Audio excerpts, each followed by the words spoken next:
이번 시간은 놀이 이론의 시대적 구분에 관해서 살펴보겠습니다.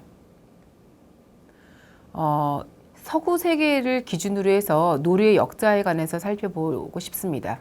놀이는 아이들이 있는 세계 속에서는 늘 존재해 왔습니다. 이론가들, 학자들이 본인의 관점에 따라서 몇 가지의 중요 사항에 따라서 나눴는데, 이것을 역사적으로 봤을 때 일정 정도의 그 시대적인 흐름을 반영하고 있다라고 보시면 되겠습니다. 크게 이제 고대부터 시작해서 지금 현대까지 넘어오는 과정 속에서 크게 이제 강조점이 무엇인가를 이제 검토해 보는 시간을 가질 텐데요. 먼저 이제 고대에서 중세까지는 놀이를 어떻게 생각했느냐?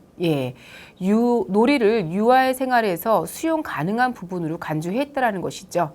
예를 들면 유아들은 생활 속에서 늘 놀고 있다. 그래서 저들을 또 놀고 있구나. 쟤네들 지금 잠자고 있구나.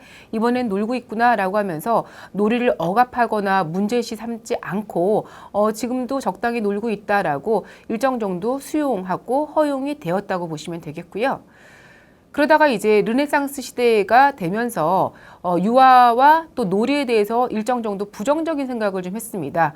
아이들은 왜 쓸데없이 장난치지? 왜 놀고 있지? 지금 뭔가를 해야 되는데, 일을 해야 되거나 아니면 뭔가 생산성을 야기하는 것들을 해야 되는데 노는 것들은 좀 낭비적인 것이야 라는 생각들이 조금은 지배적이었다라고 보시면 되겠고요. 그러다가 17세기, 18세기로 이제 넘어오면서 유아에 대한 새로운 의식이 시작됩니다. 유아는 본질적으로 성인들과 마찬가지로 생각이 있고 이들은 놀면서 잘 성장한다라고 생각하면서 아이들의 여러 가지 것을 다양하게 생각하는 관점 속에서 놀이에 관해서도 조금은 다양한 시각, 이전에 가져왔던 부정적 시각에서 벗어나려고 하는 노력을 했다라는 것이죠. 그러다가 이후에 현대까지는요, 이제는 뭐 근대사회, 현대사회라고 얘기하는데 모더니즘의 시대로 또 발달 심리학자의 이론이 보편적으로 수용되었습니다.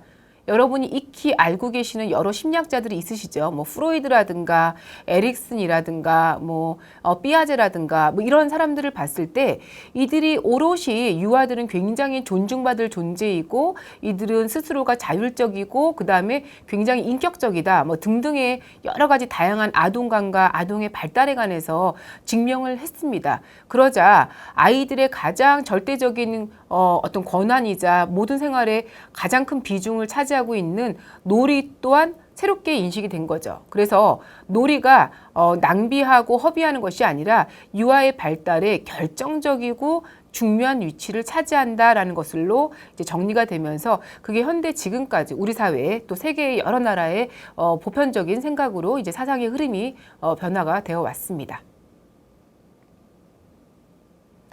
이번에는요. 놀이의 이론을 역사적으로도 조금씩 비교해 봤는데 크게 두 가지로 좀 나누어서 보려고 합니다. 고전적 놀이 이론과 또 현대적 놀이 이론으로 보려고 합니다.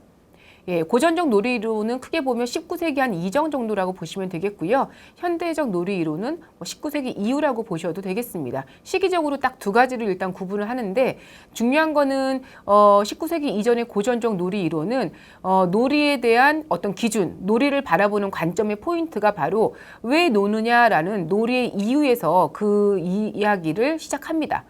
반면에 19세기 이후에 드러난 현대적 놀이 이론의 체계는요, 가장 중요하게 보는 포인트는 놀이의 내용입니다. 아이들이 무엇하고 놀지? 놀면서 지금 뭘 하고 있지? 라는 내용에 더 집중해서 이론적인 체계화를 시킵니다.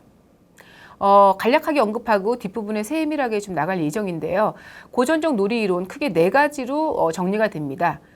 여러분이 이제 이론이기 때문에 조금 낯선 용어들을 접하실 텐데 계속적으로 입으로도 반복해 보시고 뭐 저를 따라 하시기도 하고 여러 번 보시게 되면 이 이론에 관한 어떤 그 명칭이 이제는 좀 편안하게 들어오실 겁니다. 자, 네 가지가 있습니다.